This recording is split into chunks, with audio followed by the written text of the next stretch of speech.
ঘরের থেকে দুপা ফেলে বাঙালির অবসর যাপনের অন্যতম সেরা গন্তব্য শান্তিনিকেতন।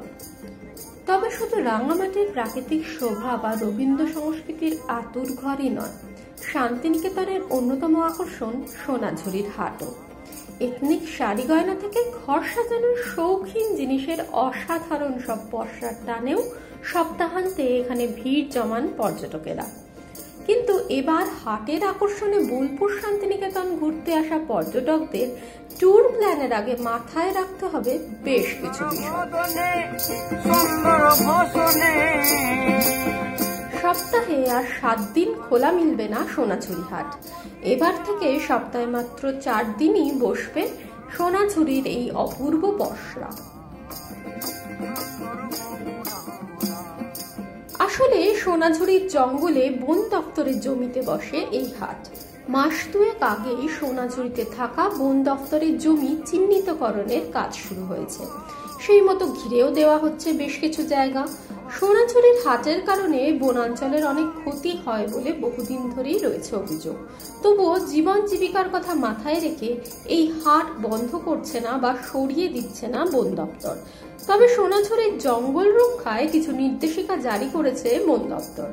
এবার থেকে সপ্তাহে 7 দিন নয়, মাত্র 4 দিনই বসবে সোনাঝুরি হাট।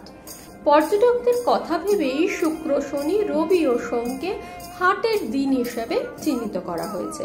এই 4 দিনই হাট খুলে রাখার সিদ্ধান্ত নিয়েছে বন দপ্তর। সপ্তাহের বাকি 3 দিনে জঙ্গল পরিষ্কার পরিচ্ছন্ন করা সহ গাছের সমস্ত ধরনের পরিচর্যা ও নতুন গাছ লাগানোর কাজ করা হবে বলে জানা গিয়েছে।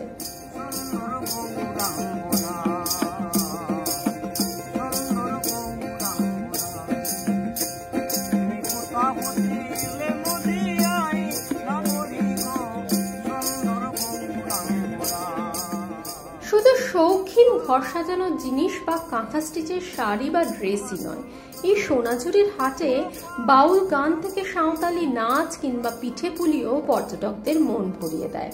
অনেকে হাটে কেনাকাটার ফাঁকে ঘন্টার পর ঘন্টা ধরে মুগ্ধ হয়ে এই গানই শোনেন। কেউ কেউ আবার পা মেলান সাঁওতালি নাচের সঙ্গেও।